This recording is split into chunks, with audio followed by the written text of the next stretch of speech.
اعوذ باللہ من الشیطان اللعین الرجیم بسم اللہ الرحمن الرحیم الحمد للہ الذی ہدانا لہذا وما كنا لنہتدی لولا ان ہدانا اللہ۔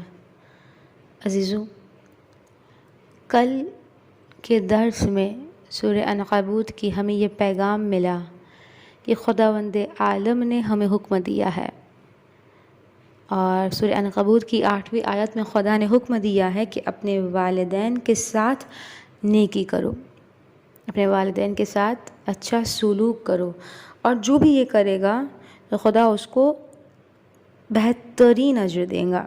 اور ہم نے دیکھا کہ خدا اجر بھی کیسے دیتا ہے۔ آج سورہ عنکبوت کی 9ویں آیت کہ جس میں خدا نے ہمیں ایک اور پیغام دیا ہے، اور وہ کیا؟ والذین آمنوا وعملوا الصالحات لندخلنہم فی الصالحین۔ خدا اس آیت میں یہ کہہ رہا ہے کہ جو لوگ ایمان لائیں گے اور نیک عمل کریں گے، ہم ان کو صالحین کے ساتھ داخل کریں گے۔ اور عزیزو، یہ دعا انبیاء کی دعا ہے۔ سورہ شعراء میں حضرت ابراہیم کی دعا ہے، رب ہب لی حکما والحقنی من الصالحین۔ اور بہت سے لوگ قنوت میں پڑھتے ہیں نا یہ دعا کہ ہمیں صالحین کے ساتھ جمع کر دے، ہمیں میدان آخرت میں اور دنیا میں بھی ہمیں صالحین کے ساتھ جمع کر، وہ جو نیک لوگ ہیں جن کے ساتھ انبیاء رہنا چاہتے ہیں۔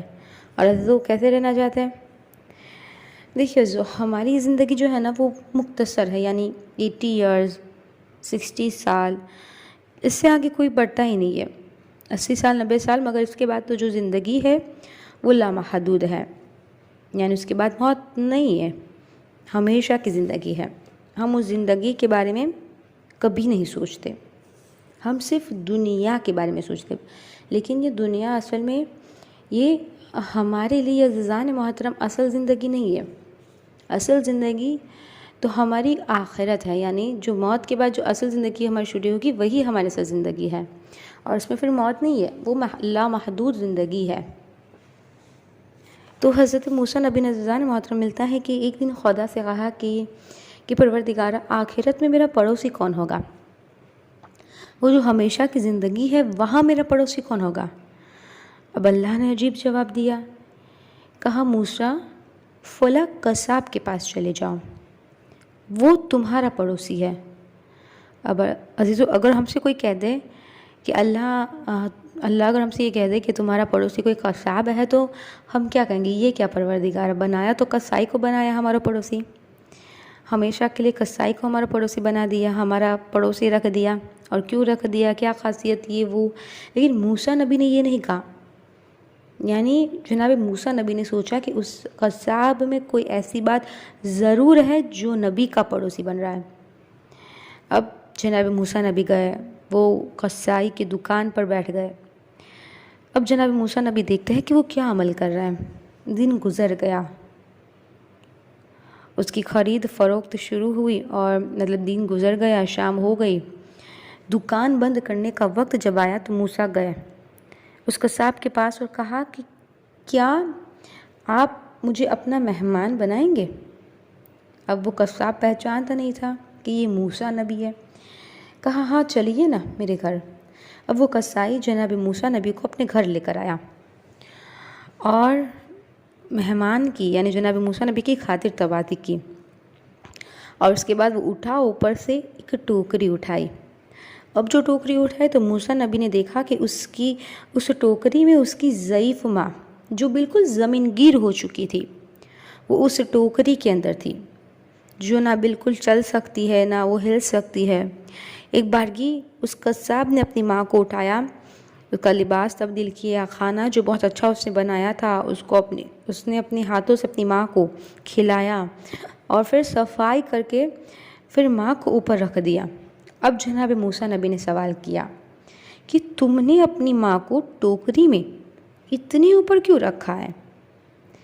اب وہ قصائی کہتا ہے کہ میں دن بھر گھر میں نہیں ہوتا ہوں، مجھے ڈر لگتا ہے کہ میری ماں ہل نہیں سکتی، چل نہیں سکتی، تو پھر کہیں ایسا نہ ہو کہ کوئی جانور آ جائے اور میری ماں کو نقصان پہنچائے، اس لیے میں بلندی پہ، اس اونچائی پہ اپنی ماں کو رکھ دیتا ہوں۔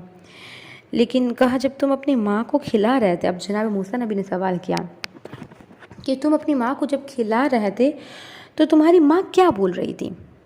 مجھے سنائی نہیں دیا۔ کہا میری ماں ضعیف ہو چکی ہے نا، تو وہ کہہ رہی تھی کہ اللہ میری بیٹی کو موسیٰ کا ہم سایہ بنانا، میری بیٹی کو موسیٰ کا ہم نشین بنانا۔ بیچاری ضعیف ہو چکی اس لیے ایسا بولتی رہتی، میں تو ان کی بات پہ کوئی توجہ نہیں دیتا، وہ مجھے دعا دیتی رہتی ہے۔ اب جیسے یہ سنا تھا، جناب موسیٰ نبی نے کہا اللہ نے تیری ماں کی دعا قبول کر لی۔ اب اردو آیت پہ آ جائیے، کیا آیت ہے؟ لَنُدْخِلَنَّهُمْ فِي الصَّالِحِينَ، خدا کہتا ہے ہم انہیں صالحین کے ساتھ کر دیں گے۔ کیا کہا خدا نے؟ یعنی جو بھی نیک اعمال کرے گا، اپنے ماں باپ کے ساتھ نیک برتاؤ کرے گا، تو خدا کہتا ہے ہم انہیں صالحین کے ساتھ شامل کر دیں گے، نیک بندوں میں ہم انہیں شامل کر دیں گے۔ تو کہا اللہ نے، اب جناب موسیٰ نبی کہتے کہ خدا نے تیری ماں کی دعا قبول کر لی، میں ہی موسیٰ ہوں اور اللہ نے مجھ سے کہا ہے کہ تو جنت میں میرا پڑوسی ہوگا۔ تو عزیزو، یہ سورہ عنکبوت کی 9 نمبر کی آیت سے ہمیں یہ پیغام ملا کہ جو بھی ایمان اختیار کرے گا، نیک اعمال کرے گا، تو خدا کہتا ہے کہ جو بھی نیک اعمال کرے گا، خالصتاً میرے لیے کرے گا نیک اعمال، تو ہم اس کو صالحین اور نیک بندوں میں شامل کر لیں گے۔ تو بس عزیزو، ہمیں کوشش کرنی ہے کہ زیادہ سے زیادہ نیک اعمال کریں اور خلوص کے ساتھ کریں، کیونکہ خلوص یہ عزیزان موت اگر خلوص نہیں ہوگا تو پھر ہمارا کوئی عمل قبول نہیں ہے۔ تو جو بھی اعمال کرے خلوص کے ساتھ کرے اور اپنے اس رب کو راضی کرے۔ وآخر دعوانا ان الحمد للہ رب العالمین۔